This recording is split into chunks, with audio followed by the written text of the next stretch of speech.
하나님께서 우리의 기도를 다 들어주신 줄로 믿습니다. 세미한 음성까지 들으신 하나님께서 우리의 모든 기도를 다 들어주시고 응답하시는 줄로 믿습니다. 때가 참에 다 응답되는 은혜를 다 누리시는 하나님의 종들이 되시기를 간절히 축원합니다. 또 우리가 기도했는데 우리 때 응답 못 받으면 다음 때에 또 응답받게 될 줄로 믿습니다. 하나님께서 천대까지 영원히 복 주신다고 했으니 우리 다음 때에 자녀들에게도 하나님의 복이 크게 넘치게 될 줄로 믿습니다. 열심을 다해서 기도를 계속 감당하시기 바랍니다. 응답하시는 분은 하나님이시기 때문에 그렇습니다. 하나님께서 응답하시니까 하나님이 일하시는 것을 우리 자녀들의 때에 또한 보게 될 줄로 믿습니다. 이 사도 바울의 사역을 보면서 정말 열심히 사역하셨어요.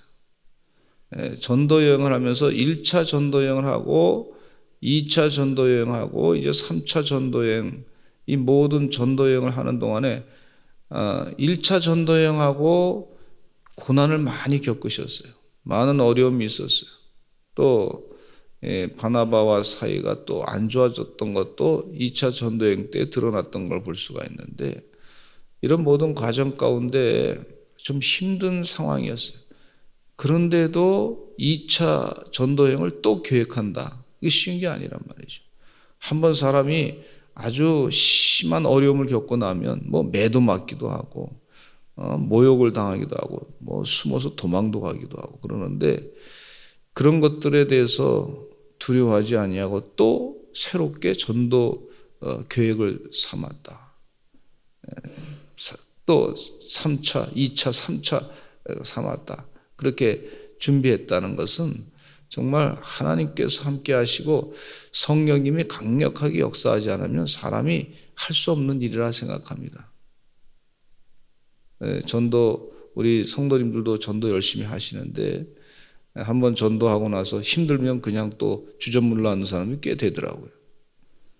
근데 그걸 극복하고 또 전도하고 또 전도하고 하시는 분들이 참 많이 계신 것을 볼 수가 있는데, 우리 비전스쿨에서 또 전도 훈련을 받으신 분들이 해외 나가서 선교했는데 또 가시고 또 가시고 어려움 가운데도 또 가시고 하시는 것을 보면서 우리가 전도는 계속 해야 될 일이고 이 방해되는 것에 대해서는 두려워하지 말고 해야 되겠다.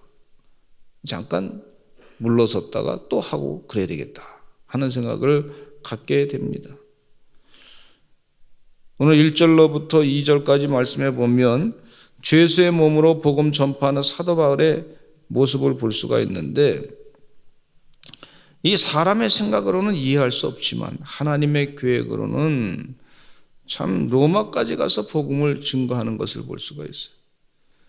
그냥 자유인의 몸으로 가서 로마까지 가서 복음을 증거하는 것이 아니라 죄수의 몸으로 로마까지 가서 복음을 증거하는 것을 볼 수가 있어요.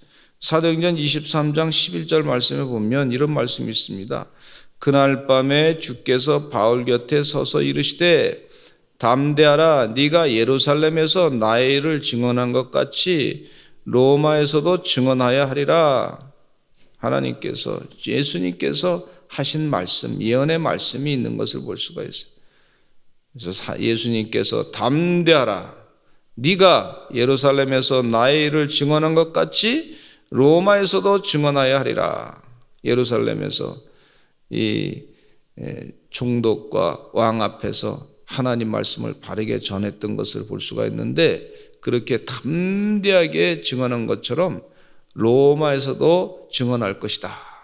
예수님께서 하신 말씀을 사도 바울이 잊어버리지 않은 것을 볼 수가 있습니다. 이 사도 바울이 로마 시민권을 갖고 있었는데, 로마 시민권자로서 가이사에게 상소한, 가이사는 로마의 왕입니다. 이 왕 앞에 가서 이제 상소를 하니까 이 시민권자의 권한이 크단 말이죠. 왕 앞에 가서 상소했으니 거기 가서 재판을 받아야 된다, 그런 얘기입니다. 근데 총독 아그리빠 왕이든지 뭐 총독, 다른 총독들은 얘기하기를 저가 상소하지 않았으면 그냥 풀려났을 텐데 하는 그런 얘기를 했어요. 죄가 없단 말이죠. 그런데도 로마 왕 앞에 가가지고 복음을 증거하기 위한 하나님의 계획이 그 가운데 있었던 것을 사도 바울이 알았단 말이죠. 열심을 다해서 복음을 증거하다가 성령 충만하니까 주님의 말씀을 집중하다가 보니까 끝까지 로마까지 가서 복음을 전하게 하나님께서 기회를 열어주신 것을 볼 수가 있습니다. 결국 로마까지 가서 복음을 전하다가 들려오는 설화에 의하면 사도 바울이 목이 잘려서 순교를 했다 하는 그런 얘기가 있어요. 성주순례 갔더니 그 순교 당할 때 목이 3번 떨어져서 3번 떨어진 곳에 튀어서 3번 떨어진 곳에 이제 우물이 났다. 그래서 그것을 갖다가 예배당을 지어놓고 사람들이 가서 기도하는 장소로 만든 것을 볼 수가 있어요. 하나님이 하시는 일은 사람의 생각을 뛰어넘어서 일하시는 줄로 믿습니다. 로마 가서도 죄수의 몸으로 복음을 전했던 것을 볼 수가 있어요. 요셉이 형들의 미움을 받아가지고 애굽으로 팔려갔어요. 어린 시절에요. 요셉의 인생은 이제 끝난 줄로 다른 사람이 보면 그렇게 생각했을 거라고 생각합니다. 이제 끝났구나. 애굽에 가가지고 노예로 사는데 아버지 사랑 야곱을 많이 받았는데 어떻게 애굽에 가서 이게 사람들이 생각할 때는 그래요. 저가 어떻게 살아날까? 어떻게 견뎌낼까 인생을. 근데 애굽에 가서 하나님을 의지하고 살더니 하나님께서 그를 지켜주셔가지고 그에게 꿈을 해석하는 능력을 주셔가지고 보디발 장군의 집에서 잘 지나게 하시고 또 억울한 일을 당해서 감옥에 들어갔지만 그러나 그 감옥이 말이죠. 오히려 애굽의 바로왕을 만날 수 있는 기회를 얻게 되는 좋은 곳이 됐단 말이죠. 세상에 감옥하면 사람들이 생각하기를 참 힘든 곳이라고 생각하는데 이 요셉이 말이죠. 억울한 일을 당해가지고 좋은 일도 아니라요. 아주 억울한 일을 당해가지고 보디발 장군의 아내로 말미암아 모함을 당해가지고 죄수로 들어갔을 때 정말 그 죄수의 몸으로 노예에서 또 죄수가 됐으니 아주 그것도 심한 아주 그냥 사회적으로 지탄받는 그런 죄를 지어가지고 아주 모함당해가지고 감옥으로 들어갔으니 이제 인생 끝이구나 그렇게 생각할 수 있으리라 생각하는데 이 요셉이 꿈을 해석하는데 이 애굽 왕의 신하들이 그곳에 잡혀왔을 때 그들의 꿈을 해석해 줘가지고 그 신하 가운데 요셉을 기억했던 사람이 술 맡은 관원이 요셉을 바로왕 앞에 천거해서 바로왕의 꿈을 해석해 주지 않았습니까? 그러니까 바로왕이 그 꿈 해석하는 것을 들으면서 너는 정말 신의 영역을 갖고 있는 사람이다. 바로왕은 요셉을 신으로 생각했던 걸 볼 수가 있어요. 이야, 그래서 자신의 나라의 제2인자로 만들었단 말이죠. 그래서 사람의 생각으로는 도저히 이해할 수 없는 일을 하나님이 하시는 거예요.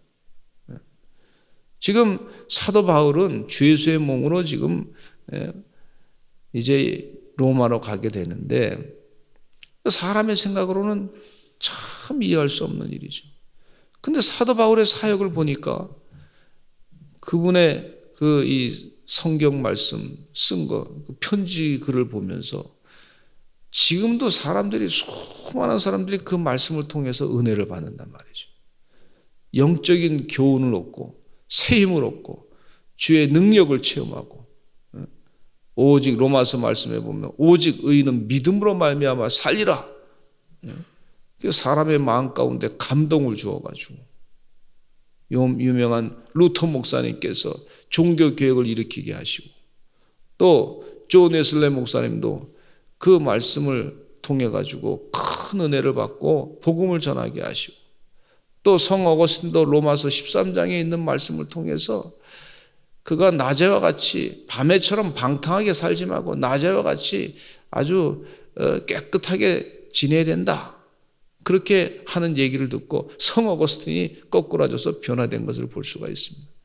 그러니까 사람의 생각을 넘어서 하나님이 일하신다 하는 사실을 분명하게 믿게 됩니다.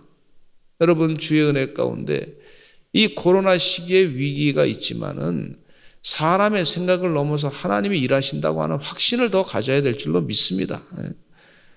억울한 일을 당하고 아주 힘든 일을 당하고 고통스러운 일을 당한다 할지라도 하나님이 함께 하신다, 주님이 일하신다. 따라서 하시죠. 주님이 일하십니다. 이 죄수의 몸으로 사도 바울이 지금 가고 있는 중이에요. 참 억울하죠, 생각해 보면. 복음 전하고 진리의 말씀 전하고 유태인들이 말이죠, 오해해가지고 자신들의 믿음하고 다르다고 막 그냥 하는데, 진리의 말씀을 전하는데, 하나님 내 진리의 말씀 전하는데 하나님 뭐 나의 길을 형통하게 열어주셔야죠, 이런 불평 하나 하지 아니하고 하나님의 말씀대로만 살다 보니까 고난도 당하는구나, 그러나 그 고난 가운데도 하나님의 뜻이 있구나, 내가 몸이 좀 불편한 가운데도 사도 바울은 그 뜻을 깨달은 것이, 내 몸을 낫게 해달라고 기도했더니 주님께서 말씀하시기를 내 은혜가 내게 족하다, 이렇게 말씀하셨어요. 오히려 몸 약한 게 오히려 은혜구나 깨닫게 되고, 내가 교만하게 될까 봐 하나님께서 나에게 이 사단의 찌르는 가시를 주셨구나, 이렇게 고백한 것을 볼 수가 있어요. 그래서 사도 바울의 삶 가운데 자족하는 삶을 배웠다고 그래서 빌립보서 말씀을 보니까, 그러니까 이 죄수의 몸이라고 하는 것이 본인에게는 별로 그렇게 큰 불편함이 없었어요. 주님이 함께 하시니까, 하나님의 비전을 아니까, 생명을 살리는 하나님의 비전을 알고 있으니까 이 모든 상황이 조금 불편할 뿐이지, 그것이 거추장스러운 불편할 뿐이지 별로 그렇게 큰 장애물이 되지 않았던 걸 볼 수가 있습니다. 우리 사랑하는 성도님들도 사도 바울의 은혜를 깨달아, 영성을 깨달아 웬만한 어려움도 다 극복해내시는 하나님의 귀한 종들이 되시기를 간절히 축원합니다. 웬만한 상처는 상처가 아니야. 그냥 극복해낼 수가 있는 거예요. 하나님께서 우리에게 이런 말씀을 주시는 것은요, 이 간접적으로 우리에게 깨우치는 말씀이라고 볼 수가 있어요. 우리가 살면서 상처받은 사람 얼마나 많아요. 힘들어하는 분들이 얼마나 많아. 예수 믿는다고 고난당하는 것이 얼마나 많아. 그런데 가만히 보니까 내가 받는 고난은 별거 아니야. 우리 주님의 십자가를 지고 간다는 게 이렇게 힘들고 어려운 일인데 이거 별거 아니구만, 내가 지는 건. 그러면서 위로를 받게 되고 새 힘을 얻게 되는 줄로 믿습니다. 주의 은혜 가운데 영적인 목적을 분명히 가지시고 내가 복음을 전해야 되겠다. 사도 바울은 주님께서 말씀하신 대로 예루살렘에 가서 내가 복음 전해야 되겠다고 하는 그런 말씀을, 로마에 가서 복음 전하겠다고 하는 말씀을 듣고서 마음 가운데 그것을 다 생각하면서 사는 동안에 죄수의 몸의 불편함이 별로 큰 문제가 되지 않았던 걸 볼 수가 있어요. 당연히 가야 될 일이야. 이제는 백부장과 함께 가니까, 로마 군사들과 함께 가니까 이제 가는 거예요. 그런데 여기 3절로부터 8절까지 말씀해 보면요, 이 항해 길이 참 쉽지 않았습니다. 항해 길이 같이 가는데, 그러니까 세상 사람들이 당하는 그 어려운 일, 이 죄수들이 당하는 어려운 일을 다 겪는 거예요. 이튿날 시돈의 대니 율리오가 바울을 친절히 대해서 친구들에게 가서 대접받기를 허락했다 그랬어요. 근데 여기 말씀해 보니까 떠나가다가 맞바람을 피해가지고 구부로 해안을 의지했다. 그리고 길리기아와 밤빌리아 바다를 건너 루기아의 무라시에 이르렀다. 또 이달리아로 가는 알렉산드리아 배를 만나서 거기에 또 오르게 했다.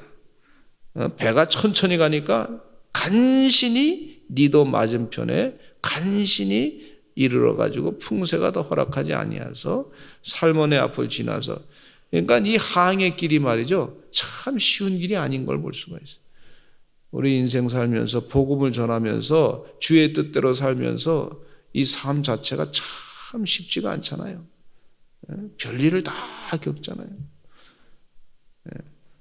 사람을 잘못 만나가지고 힘든 경우도 있고, 또 내가 생각하고 뜻한 대로 잘 안 될 때가 있고, 계획한 대로 안 될 때가 있고, 또 간신히 살아갈 때가 있고, 정말 바짝 엎드려 살아갈 때가 있고, 어떤 때는 한번 또 어깨도 좀 필 때가 있지만은, 그러나 또 위축돼 가지고 또 힘들게 지낼 때도 있고, 지금 그래 똑같이 경험하는 거예요. 우리 대한민국에 IMF 왔을 때 예수 믿는 사람만 IMF 피하지 않았단 말이죠. IMF 왔을 때 다 경험했어요. 6.25 전쟁 났을 때 예수 믿는 사람에게만 6.25 전쟁이 피해가지 않았어요. 6.25 전쟁이 그대로 다 아주 힘들게 다 됐던 걸 볼 수가 있어요. 다 겪는 거예요. 세상 사람은 똑같이 다 겪는 거예요. 똑같이 겪지만 그 안에 예수님이 계십니다. 예수 믿는 사람에게는 예수님이 계십니다. 예수님과 함께 하는 겁니다. 주님과 함께 동행하는 겁니다. 교회에 와서 성전에서 예배 드릴 때 주님과 함께 내가 동행한다. 말씀과 함께 지낸다. 이 믿음을 가지고 사는 거예요. 그러니까 마음 가운데 사도 바울이 죄수들과 같이 똑같이 지내는데 마음 가운데 목적이 분명해. 내가 로마에 가서 복음 전한다. 그 사명이 있으니까 생명길이다. 이게 생명길. 따라서 하죠. 사명은 생명과 같다. 그러니까 사람들은 다 지금 삶이 죽을 맛인데 사도 바울은 사명이 있으니까 생명길을 가는 거예요. 죽을 맛이 아니야. 이게 생명길을 가는 거야. 할렐루야. 이 생명길을 가는 사도 바울. 힘든 것을 생명길로 바꿔가지고 살아가는 우리 주의 종들의 삶이 되시기를 간절히 축원합니다. 때로는 사업하다 보면 힘든 이 아주 답답한 맞바람도 맞을 수 있고 말이죠. 풍랑도 만날 수 있고, 뭐 정신 못 차리게 막 그냥 물이 막 쳐들어올 수도 있고 말이죠. 그런데 다 그 안에 예수님이 계시니까 내 사명이 있으니 가정일도 마찬가지예요. 그 사명이 있으니 그 사명을 가지고 생명길로 가는 거예요. 예수님이 내 안에 계시니 주님께서 주신 이 허락한 귀한 값진 사명, 이 생명길로 내가 갑니다. 근데 이 사도 바울이 권면합니다. 이 항해하기가 위태한 것을 알게 됐어요. 여러 날 걸려. 근데 위태한 것에 대해서 사도 바울이 그들에게, 지도자들에게 얘기합니다. 백부장에게 얘기하니까 다음에 좀 갑시다. 항해 위험하니까. 내가 경험해 보니까 사도 바울이 하도 여러 군데 전도 여행을 다니면서 배 많이 타녔으니까 그 풍세라든지 이런 거 다 어느 정도 감을 잡잖아요. 권면했더니 백부장은 선장과 선주의 말을 바울의 말보다 더 믿었던 걸 볼 수가 있습니다. 안타까운 얘기죠. 그러나 그 어쩔 수 없어요. 자기가 고난이 없으니까 그대로 따라가다가 배가 파선해서 큰 어려움을 겪었던 것을 볼 수가 있습니다. 그러나 주님이 함께 하신다. 따라서 하죠. 주님이 함께 하십니다. 사명 주신 주님이 함께 하신다. 그 믿음을 가지고 끝까지 주의 일을 감당했던 사도 바울의 모습을 볼 수가 있는데, 이 믿음을 가지고 살아가시고 승리하시는 우리 주의 종들 되시기를 간절히 축원합니다. 우리 다 같이 주여 많이 하시고 통성으로 기도하실 때 하나님 나에게 주신 사명을 잘 깨닫게 해주시옵소서. 복음을 끝까지 전하는 사람 되게 해주시옵소서. 생명의 복음을 전하게 해주시고 포기하지 아니하고 끝까지 기도하게 하시고 주어진 이 값진 인생 사명을 다해서 생명 다해서 복음을 전하게 하여 주시옵소서. 우리 사도 바울의 영성을 가지고 살게 해 주시옵소서. 우리 주여 많이 하시고 통성으로 기도하겠습니다. 주여 주여